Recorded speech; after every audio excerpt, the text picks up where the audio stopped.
तो वैक्सीन को मंजूरी मिल चुकी है। एक नहीं दो वैक्सीन आ चुकी है। इस बीच प्रधानमंत्री के प्रधान वैज्ञानिक सलाहकार प्रोफेसर के विजय राघवन ने उम्मीद जताई है कि अगले 15 दिनों में कोरोना की इस वैक्सीन का टीकाकरण शुरू हो जाएगा।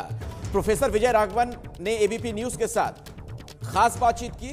इसी दौरान ये बातें उन्होंने कही हैं। प्रोफेसर राघवन ने यह भी कहा कि जिन लोगों की इस वैक्सीन को खरीदने की सामर्थ्य नहीं होगी उन्हें फ्री में लगाई जाएगी, बाकी लोगों को सस्ते में यह वैक्सीन मिलेगी।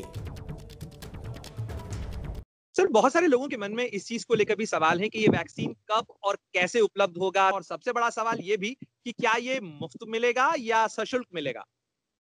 पहली बात यह है, सारी देश में जिनको वैक्सीन लेनी है उसको सब लोगों को मिलेगी, उसमें कोई डर नहीं होनी चाहिए।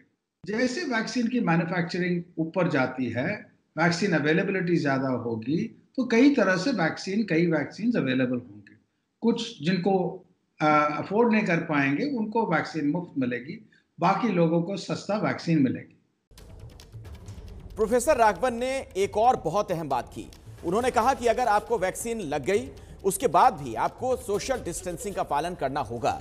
ऐसा तब तक करना होगा जब तक कि सभी को टीका ना लग जाए, वरना आप वैक्सीन लगने के बाद भी वायरस का कैरियर बन सकते हैं।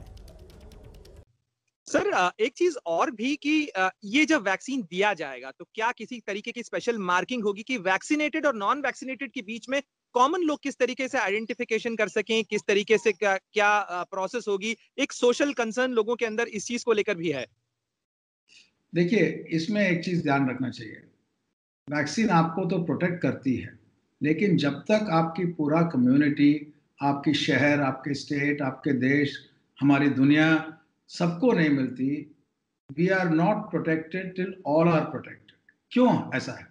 क्योंकि मान लीजिए आपको वैक्सीन मिल गया, फिर भी आपके लिए फायदा यह है कि डिजीज प्रोग्रेशन नहीं होती, लेकिन आप वायरस शेड कर सकते हैं, आप दूसरों को इन्फेक्ट कर सकते हैं। कितना इन्फेक्ट कर सकते हैं अभी मालूम नहीं है, जाते जाते मालूम पड़ेगी हमें। क्या बहुत कम इन्फेक्ट कर रहे हैं वैक्सीन के बाद या थोड़ा ज्यादा इन्फेक्ट कर रहे हैं, ये मालूम नहीं है। क्योंकि वैक्सीन आपको डिजीज प्रोग्रेशन से प्रोटेक्ट करती है, ना कि वायरस अंदर आने से। ठीक है? अगर इस चीज को थोड़ा सा समझने की जरूरत है कि आपके कहने का मतलब है कि वैक्सीनेटेड व्यक्ति भी कैरियर हो सकता है, इसलिए उसको भी ये एहतियात रखना। बिल्कुल बिल्कुल, कितना कैरियर हो सकता है वो अभी मालूम नहीं है।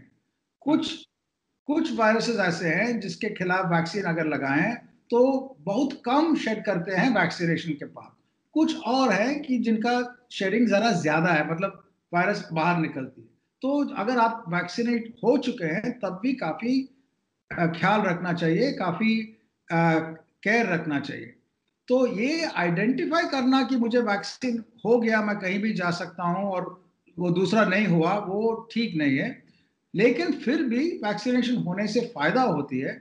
अगर मान लीजिए आप किसी ट्रेन में जा रहे हैं और सब लोग वैक्सीनेट हो गए हैं तो सब लोग प्रोटेक्टेड, या ज्यादातर लोग वैक्सीनेटेड हो गए हैं तो सब लोग प्रोटेक्टेड हैं।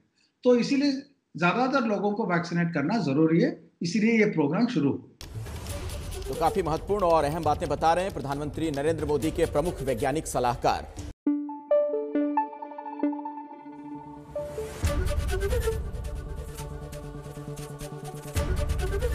एबीपी न्यूज आपको रखे आगे।